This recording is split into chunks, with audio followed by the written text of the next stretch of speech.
Hey guys, hope you're having a great day today. It is Saturday. Happy Saturday morning to you. I hope that your morning is going well. If it's not, then I'm glad you're here, because I hope that by the end of today's video, you can be encouraged through God's word to keep pushing on with that hope, with that joy, and with that peace that He promises us in His word. Because some days we go through life and it feels like you are pushing through, and you just feel like nothing is happening. So it's like when you're just getting by. I feel like that's what I want to share is when it feels like you're just getting by. Like, do you ever feel like that?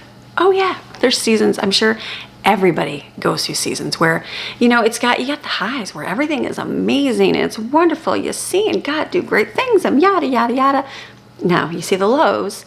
Now God is doing things still. He's sustaining and keeping you, but it's a lot harder to see the highs, and maybe all those highs you're hoping for aren't there. So you get in the lows, and then you just keep going and going. Maybe you're halfway up where things are kind of good, they're kind of bad. Some days they're great, sometimes they're not. So it's more like when you feel like you're just getting by. And so we have to know that every season is not going to be victorious. We all are victorious in Christ, but it's not going to feel like it, right? Not all the time. It doesn't. I know my own self, my own life. It's like I go through and it's like, okay, things are great. And then it's like, all right, some days it just feels like you're just getting through and just trying to get through. So what if we viewed life those times as that is the miracle? And it's not failure. It's not God's dropping you, and it's not God is forsaking you. It's not that you're doing wrong. What if that's the faith part? The faith part that you're growing closer to God. Right? Like we talk about faith, living a life of faith. What does it mean to live a life of faith? Like you talk about that, right? The Bible talks about it. It's like, we want to live a life of faith in Jesus. Well, what does that mean? That means that you fully trust and rely on the Lord. Now, if everything is going right all the time and you don't really need to trust in the Lord because things are just happening, and like, why would you need to draw close to Him? Why would you need to get this thing out and read it instead of watching a video on YouTube? Why would you need to read God's word and spend time in prayer versus talking to a friend? You wouldn't need to, because things are just working out, right? So those times where you feel like you're just getting by, I'm looking more as I get older as times that I'm drawing closer to the Lord. So I know a lot of maybe older ones that have been in the faith for a long time can attest to that. It's like those low times are the times that you're drawing really close to God. And some people won't. They'll push away. They'll get angry. They'll be depressed. Been there, done that. And just like, all right, God, why are you leaving me? Woe is me. And why is my life? Why is this happening? All these things. And instead, what if God wanted you to use that opportunity to draw extra close so He can stay close to you through that time, to protect you, to build your faith, and to guide you? I know, it's a thought. It's a thought. So we're going to read. We're going to go into the book of Psalms. I'm going to go to Psalm 73, and we're going to go to verse 26. And in here it says right here, my flesh and my heart may fail. My flesh is going to fail. Yep, my flesh is going to fail. My heart is going to fail. I am going to get upset. I'm going to think God's forsaken me. I'm going to forget all these things. And it says, but God is the rock and strength of my heart and my portion forever. Isn't that so true? It's like I'm going to have things go wrong. I'm going to get down. I'm going to have a lot of things come against me, and I'm going to feel like crawling under a rock and not doing anything for the day. Laying in my bed and scrolling on my phone, right? You're going to feel those things. My heart's going to feel like God's forsaken me. I'm going to not see things happen in my life that I think should happen. Or I think, why am I not getting these things? And it's like, but I have to remember that God is the rock and strength of my heart and my portion forever. Like, He is going to get me through these things. And so when your mind starts reeling and starts thinking too much, you got to right away nip it in the bud and say, no, God has given me enough for today. That is what my focus is today. I know myself, even today I was going for a walk and I was walking, and sometimes that's when my mind starts reeling, because I'm not staring at my phone. I'm not listening to anything. It's just quiet. Me, Maxine, and nature. And we're outside, and I'm like, and my head starts reeling, and it's just like going through things and spiraling. And sometimes I will go the entire walk. It's about 15-20 minutes, and I'll get back home and I'll be like, wow, what did I think about the entire time I was walking? I'm like, that's so wrong. Instead of having that clear mind, that sound mind, and thanking the Lord for things. And so I know even today I was walking and something right away went in my head, and I was like, and I could justify thinking about it. I have compassion. I have the right to think about these things. It's like something I can justify. But right away I said, nope. Lord, give me different visions on things. Lord, give me sweet things to think about. And Lord, give me the strength for today. What is my goal today to do? That is where my focus is, because otherwise you'll go the whole entire walk and you'll just waste that 20 minutes. And so for myself, I know I was like, all right. And then I got back and I was like, you're just in a different headspace. And it's not that your problems disappear magically. They don't. The problems are still there. Things still go wrong, but your mind is in a much better place. But it takes you, me, saying, okay, I'm not going to think about that. And it's not that you're dismissing it and you're being blind to it. It's that, you know what, I'm giving that to the Lord. I'm going to trust him with that. And I'm going to focus on what I have to do today. What do I have to do today, Lord? And God will give you a whole lot of things. I am a stay-at-home mama. And there's days life is busy and I'm doing a million things and I'm, getting things done. And then there's days where I wake up and I'm like, what do I even clean? What do I even make? Like, what do I even do? How am I going to get through my day? And you know what? There really isn't anything to do, but I still need to eat. There's always something to pick up. There's always something to do. And then I'll just start. But if I stay in that negative headspace, that woe is me, it seems like I'm looking around like, what do I even do? I don't even know. You're not even going to get a video, yada, yada, yada. But if I go, all right, Lord, I don't even know, but I'm going to trust you to give me a video. You're going to trust you to do what I got to do. And then I start filming. And then by the time I'm done with my day, sometimes I feel like I didn't really do anything. It might have been a freezer meal day or a not really doing anything. And I even apologize in the video that it's not much of a video for them. And then I go to edit and I'm like, wow, that was still a 45-minute video. I still did a lot in a day. And then I'm like, all right, so if you keep your focus on him, God is your rock and your strength of my heart and my portion forever. He will keep you focused on what you need to be focused on. But we have to make that choice. You have to actively make that choice. God is not a forceful God. God can do a whole lot. Right? I have to move that sunshine. God can do a whole lot. He can do miracles. He can do, and he does. He does all those things. But he also wants you to participate in things. Like, he doesn't force salvation on us. We're not forced to be saved, because God wants everybody to save, right? Like, the will of the Lord is for everybody to be saved. That's what he wants. But people have a choice whether they do or not. So the same thing in our life. We have a choice to follow the Lord in faith and to trust him. We have the choice to look to the Lord versus looking to our flesh and looking to our the things going on in our own life as the woe is me. So we have to choose to do those things. So, all right, let's go to the next one. Okay, I like this next one, 2 Corinthians 12:9. And this one, this is Paul talking here. I'm going to go up to like 7. It's a thorn in the flesh. Now you're reading this. Paul has something wrong with him, and we don't know what. It says, let's read it. It says, verse 7 says, because of the surpassing greatness and extraordinary nature of the revelations, which I received from God, for this reason, to keep me from thinking of myself as important, a thorn in the flesh was given to me, a messenger of Satan to torment and harass me, to keep me from exalting myself.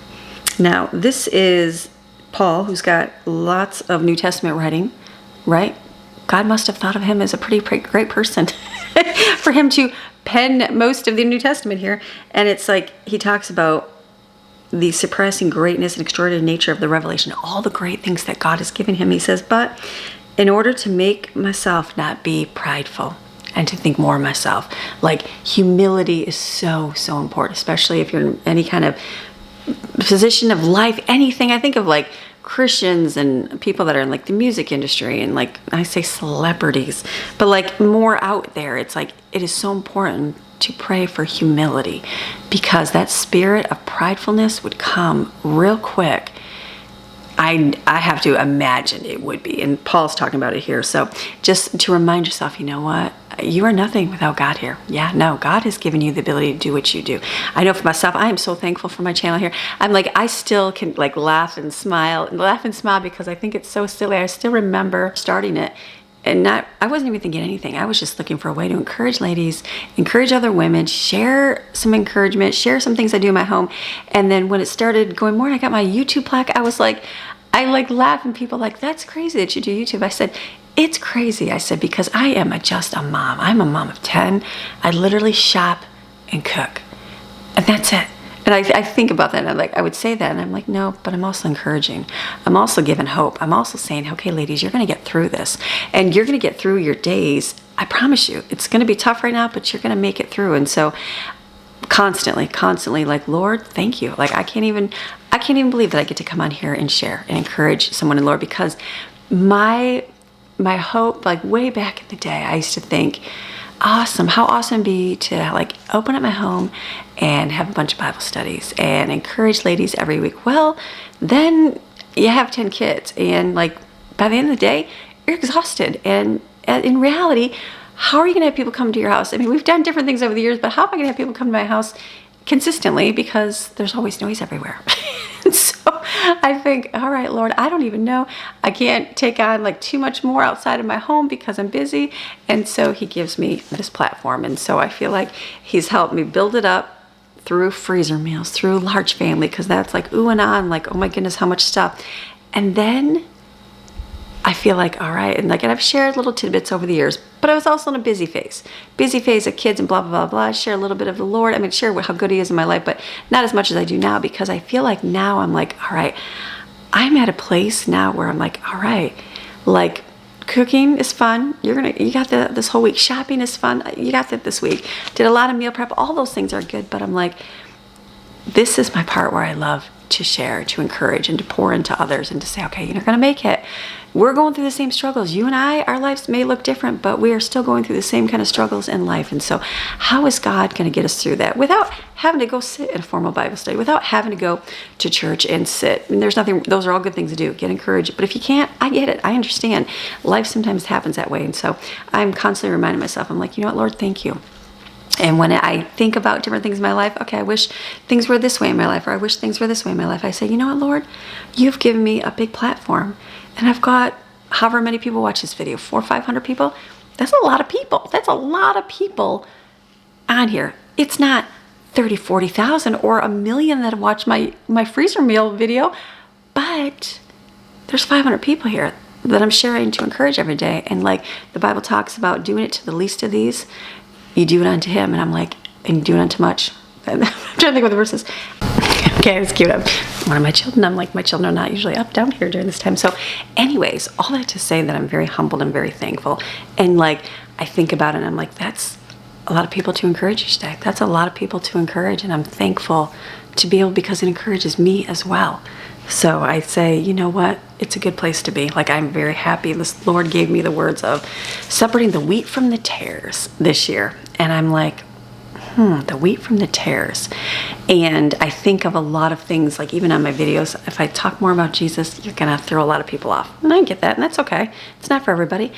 But to me, it separates the stuff, the drama, and it gives me like the people that I want to encourage, the people that need to be here each day. Does that make sense? Does that make sense? That makes sense. Because when you have more people, you get new people all the time. That's fine. That's all great. It's growth, all those things. But you get a lot of drama. You get a lot of drama, a lot of crazy, a lot of have to monitor, yada, yada, yada. And I still got to do that. You get all that all the time.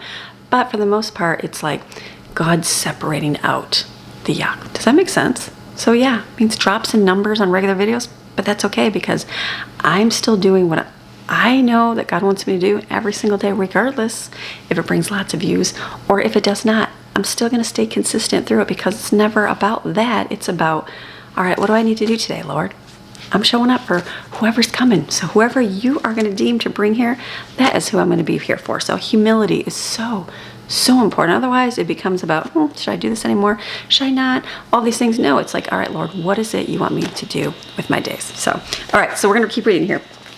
So Paul says, so I have no idea. It never tells you what Paul has. It just says that it's something that tormented and harassed him to keep him from exalting himself, ! And then it says here, concerning this, I pleaded with the Lord 3 times that it might leave me, but he has said to me, my grace is sufficient for you.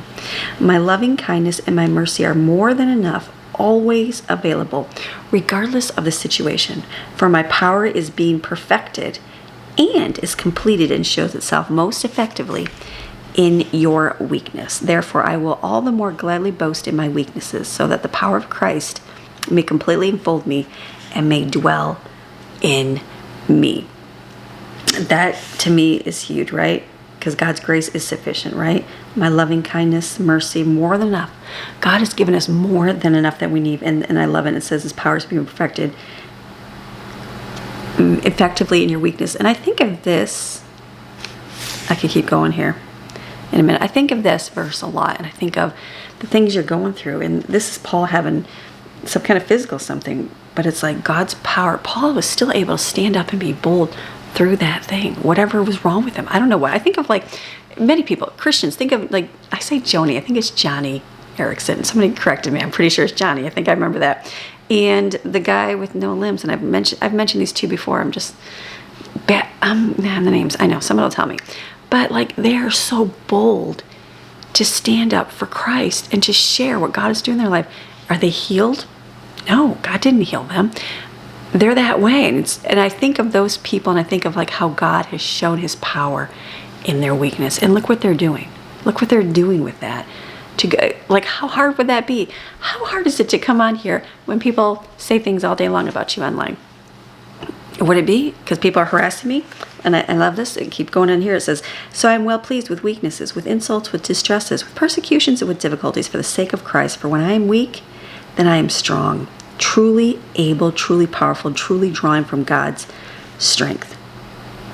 So I love that because God is strong inside. God will get you through those things. And I think of that. So no matter what, I don't know what your situation is. I don't know if people are insulting you. I don't know if people at church are kind of side-eyeing you. And it's sad, the Christian world is very much that way. People, because they're humans, that's why. Probably not the heart intention, but it's been there. Wonder why that's happening in their life. I wonder what sin they're committing. Wonder what's going wrong. It's kind of like in the Bible, right? When the boy comes and they're like, what did his parents do to sin to cause the child to have? Wasn't the blindness? You know, it's like, wait a minute. Same thing in the church world. Wonder why that's happening to her in her life. Wonder why her husband's that way. Wonder why her kids are that way. I wonder what they have done. It's that judgmental spirit. And so if you can stand up, and it's people talking about, nobody likes anybody talking about him. Nobody likes people being negative about them because you know what? That's not your heart. You want to be encouraging. That's never your intention. But to show God's power in your weakness by standing firm, smiling, continue on with your day, that is your key in life. And it's something we don't have to hide. Like that's when God's power is showing, is in our weaknesses. That's a beautiful, beautiful thing here. Okay, let's go to Deuteronomy. Deuteronomy 8:3.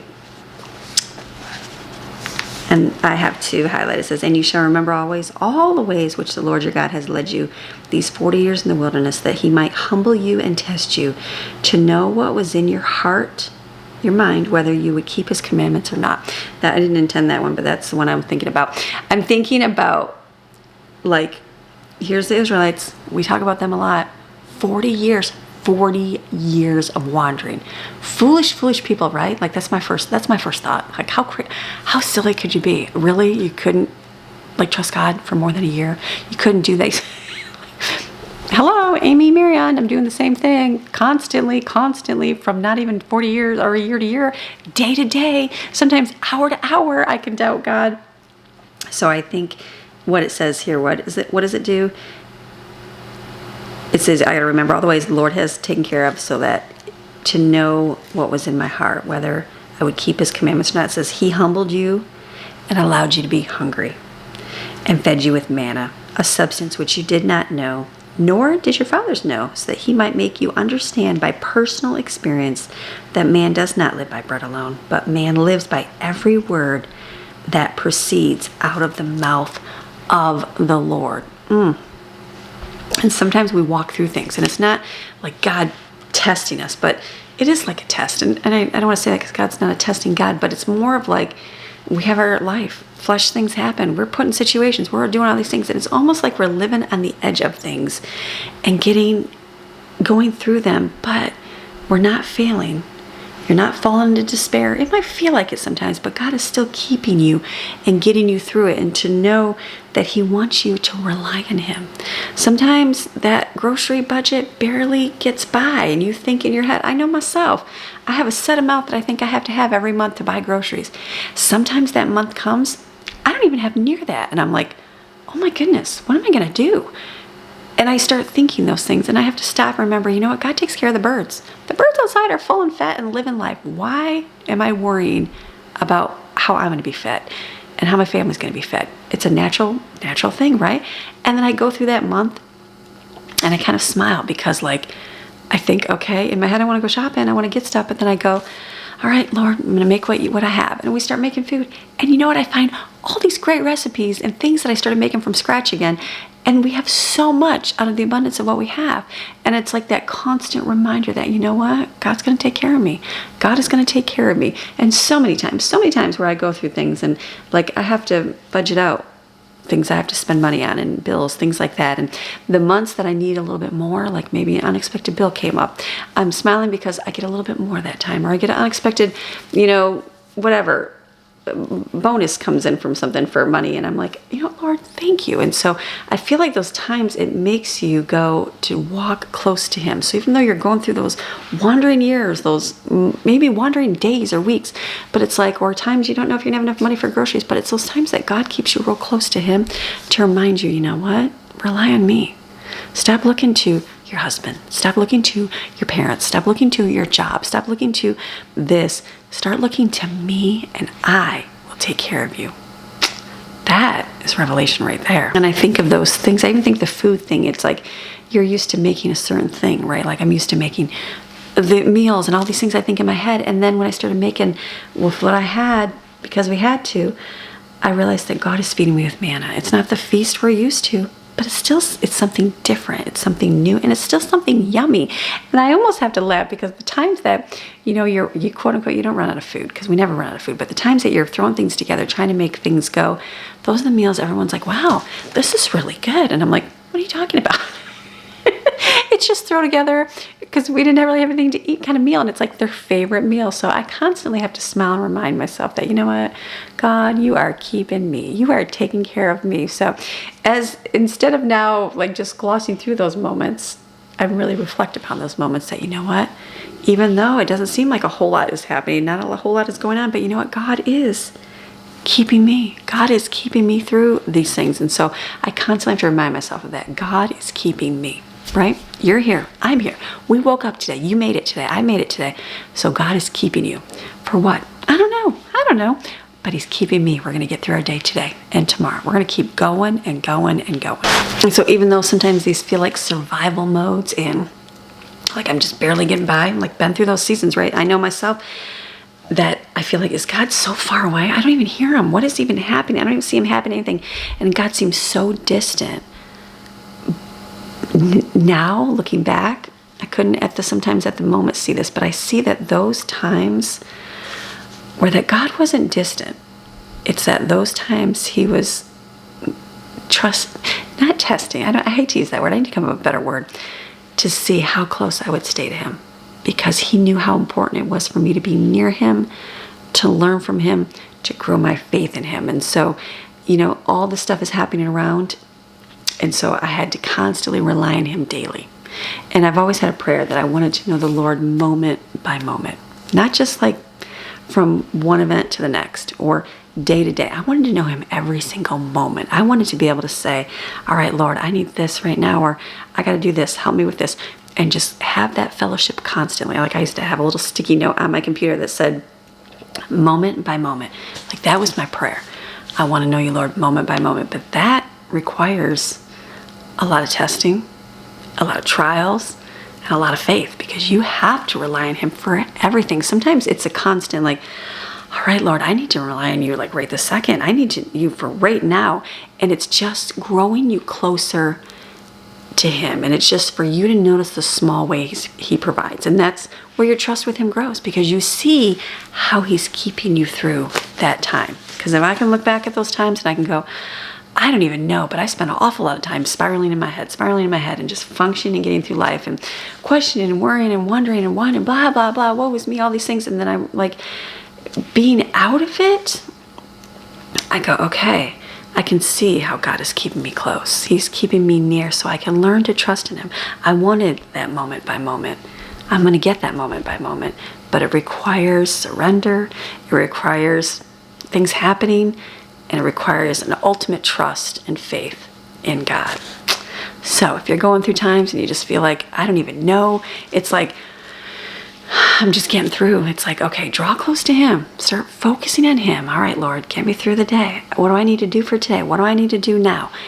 He will draw you closer. Get in your Bible and read. I know sometimes it's the last thing you want to do when you're going through things. You just want to shut your mind off and veg and scroll through a phone. But 10 years ago, 15 years ago? How long ago? How long has the phone been around? I don't even know.